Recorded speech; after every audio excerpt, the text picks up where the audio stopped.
سر مجھے یہ پوچھنا تھا کہ یہ جو ضمیر کے حوالے سے چھوٹی سی بات کہ یہ دنیا میں جس طرح ہم پاکستان میں دیکھتے ہیں کہ وہاں پہ لوگوں کا ایک اور لیول ہے اچھائی ہے برائی کا. ویسٹ میں آئے ہیں تو تھوڑا اور ہے، یعنی کچھ چیزیں ہمیں لگتا ہے کہ جس طرح کامن ہے پوری دنیا میں، اور کچھ چیزیں ہیں جن میں بالکل ہی ڈفرینٹ پرسیپشن ہے لوگوں کی، اور اس کے اکارڈنگلی پھر اوور آل سوسائٹی کا جو اخلاقیات کا لیول ہے وہ ہوتا ہے. تو پھر یہ ہم کیسے کہہ سکتے ہیں، یعنی ہم کسی کو پھر برا کیسے کیوں کہتے ہیں؟ کیونکہ ہر بندے کا تو اپنا ایک اپنی پرسیپشن ہے، اس کے اپنی ایک ڈیولپمنٹ ہوئی ہے ضمیر کے اس کے اپنے حوالے سے. تو پھر اس کا مطلب ہے کہ ہر بندہ کا اچھائی اور برائی کا انڈیویجول سٹینڈرڈ ہوگا، یعنی یہ اس کو بتائیے ہم آپ یعنی کرائٹیریا کا اگر ہوگا. کوئی مثال دے کے بتا سکتے ہیں کہ کس چیز میں پاکستان میں آپ کو ڈفرینٹ لگا اور جو یہاں پہ نہیں لگا؟ مثال کے طور پر یعنی اگر پاکستان میں رشوت کی بات کر لیں تو وہ میرا خیال ہے کہ ٹھیک ہے، لوگ قانون سے ڈرتے ہوئے تو شاید اس کو چھپانے کی کوشش کرتے ہیں، لیکن جہاں پہ انہیں یہ ڈرنا ہو کہ قانون نہیں ہے تو وہاں پر لوگ اوپنلی بیٹھ کے ایک دوسرے کو مذاق میں یا سیریسلی بھی بتا رہے ہوتے ہیں کہ مسئلہ یار دے دینا اس کو پیسے، یا میں نے پیسے دے کے اس طرح کام کرا. میرا مطلب اس کو برائی نہیں اس طرح سمجھا جاتا. یہاں نہیں، پہ اگر میں نہیں کہہ رہا نہیں یعنی ہوتا اس ہوگا. کو اس کو برائی سمجھا جاتا ہے. اصل مسئلہ یہ ہے کہ اس کے بارے میں یہ کہا جاتا ہے، یہ جسٹیفیکیشن دی جاتی ہے، ولاؤ القا معاذیرہ. یہ کہا جاتا ہے کہ اس کے بغیر گزارا نہیں ہے. یعنی ایسا نہیں ہے کہ برائی نہیں سمجھا جاتا. یعنی یہی اصل میں سمجھنے کی چیز ہے. دیکھیے، صحیح. رشوت کی بڑی کلیئر ڈیفینیشن کر لیں.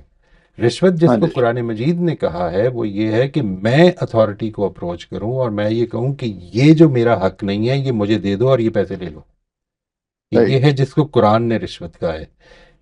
نہ سوسائٹی اس کو ٹھیک سمجھتی ہے نہ اس کو ٹھیک سمجھتی ہے. یعنی بالکل صحیح. ایون پاکستان میں بھی نہیں ٹھیک سمجھتے. وہ کہتے یہ ہے کہ گزارا نہیں ہے. لینے والا یہ کہتا ہے کہ یار کی کریے، تنخواہ ہی نہیں ہے، ہمیں کچھ ملتا ہی نہیں ہے. یعنی اچھا، ایک ایسی روٹین بن گئی ہے کہ جس کے اندر آپ رشوت کی تو چھوڑ دیں، سگنل توڑنے والا جو ہے وہ فخر محسوس کرتا ہے، سگنل پہ کھڑے ہونے والا جو ہے وہ ایک نکو ہے. یہ سوسائٹی میں بالکل. جنرل برائی کا پھیل جانے کی علامات ہیں. اس کا یہ مطلب نہیں ہے، یعنی آج بھی وہ آدمی جو سگنل توڑتا ہے، وہ جب دوسرے کو سگنل توڑتا ہوا دیکھتا ہے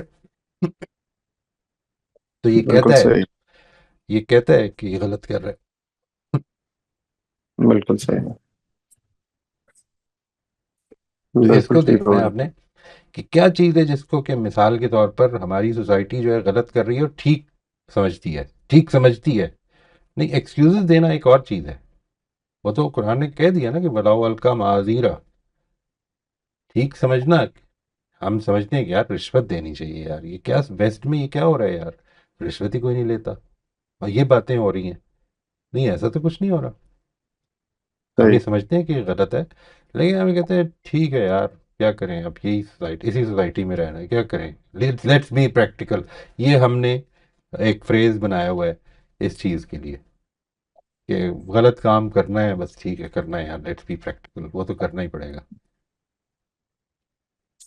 بالکل ٹھیک ہے سر. اور سر اس کو پھر ہم اس سے ریلیٹ کر سکتے ہیں کہ جو پھر جو قرآن پاک میں بھی ہے کہ جو آخرت میں یعنی حساب ہونا ہے وہ اس حساب سے ہی ہوگا کہ جس کو جو جو بندہ جس چیز کو ٹھیک سمجھتا تھا اس پر اس نے عمل کیا یا نہیں کیا. یہ وہی صحیح ہے، چیز ہے کہ جو بالکل وہی چیز ہے. یعنی قرآن مجید کا کرائٹیرین یہ وہ چیز نہیں ہے. یعنی یہ ذہن میں رکھیں، یعنی جو مثال آپ نے دی ہے یہ وہ چیز نہیں ہے، لیکن قرآن کا کرائٹیرین ایگزیکٹلی وہی ہے. اور اس کی سب سے بہترین مثال جو ہے وہ رمضان ہی کے ایام میں جو قرآن مجید نے کہا نا کہ تم یہ سمجھتے تھے اگر کہ بیویوں کے ساتھ بیویوں کے پاس نہیں جانا چاہیے رمضان کی راتوں میں، اور پھر بھی تم جاتے تھے، یہ تم اپنے ساتھ خیانت کرتے تھے. یعنی صحیح ہے. کرائٹیرین یہ ہے کہ جو تم ٹھیک سمجھتے تھے. اور پھر ساتھ ہی یہ کہہ دیا کہ اب یہ سمجھ لو کہ یہ اللہ تعالیٰ کی طرف سے اس پہ کوئی ریسٹرکشن نہیں ہے، راتوں کو تم اپنی بیویوں کے پاس جا سکتے ہو، لیکن اگر تمہاری یہ رائے تھی کہ نہیں جانا چاہیے تو پھر تمہیں اس پر عمل کرنا چاہیے تھا. Otherwise you would be held responsible. یہ بھی ایک کانشنس کے بارے میں یہ سمجھ لیں کہ جو کچھ آپ کی کانشنس کہہ رہی ہے آپ کو اس کے جی. مطابق عمل کرنا ہے. کلیکٹیو صحیح. کانشنس کبھی بھی ایسے بری طرح سے خراب نہیں ہو جاتی. یعنی جو مثال آپ دے رہے ہیں صحیح. وہ نہیں ہے. انٹرپریٹیشن میری ڈفرینٹ ہے، تو مجھے آپ اپنے کرائٹیرین پہ نہ پرکھیں، میری انٹرپریٹیشن کے مطابق مجھے جواب دینا ہے. وہ جو میں نے لوگوں سے کہا تھا نا، اگر جب ایک صاحب نے مجھے یہ کہا کہ آپ کی داڑھی ٹھیک نہیں ہے، تو میں نے یہ کہا تھا کہ مجھے اپنی داڑھی کا جواب مجھے دینا ہے، آپ کے علم کے مطابق نہیں دینا. بالکل یعنی صحیح، بالکل مجھے تو اپنے علم کے مطابق دینا ہے. ٹھیک ہے، آپ اپنے علم کے مطابق داڑھی بھی رکھیں اور جواب بھی دیں. میرے علم کے مطابق تو مجھے جواب دینا ہے نا. بالکل صحیح ہے. تو سر اس میں بس آخری چھوٹا سا پوائنٹ کہ اس میں کئی لوگ جو پھر کہتے ہیں جی کہ ہمیں فردر علم نہیں سیکھنا چاہیے، جس علم پہ ہم ہیں بس اسی کا جواب دے لیں گے، اس میں ہم آگے کیوں نئی چیزیں سیکھیں پھر. یہ کسی نے ایک بڑا اس میں پوائنٹ تھا، اس اگر کو تھوڑا سا کلیئر. اپرچونٹی مل گئی ہے اور آپ نہیں سیکھ رہے تو خود یہ چیز جواب دہی کی باعث بن جائے گی. یعنی یہ بھی آپ کی ایک مورل پرنسپل ہے کہ مجھے اپنی چیزوں کو، یہ اسی مورل پرنسپل کی ایکسٹینشن ہے نا کہ مجھے جاننا ہے. I need to understand. یہ جو انسان بالکل کو اللہ تعالیٰ نے یہ 7 پوٹینشیل دیے ہوئے ہیں، ان کو یوٹیلائز کرنے کی ذمہ داری بھی تو ہے نا ہمارے اندر. وی شوڈ نو، بالکل وی شوڈ فائنڈ آؤٹ کہ ہمیں کس چیز پر ہمارا، وہی بات کہ ہماری برائی اور ہماری اچھائی ہمیں پتہ چلے، تاکہ ہمیں پتہ چلے کہ ہمیں کس چیز سے بچنا ہے اور ہمیں کیا کرنا ہے. بالکل صحیح. بہت شکریہ سر، جزاک اللہ، تھینک یو.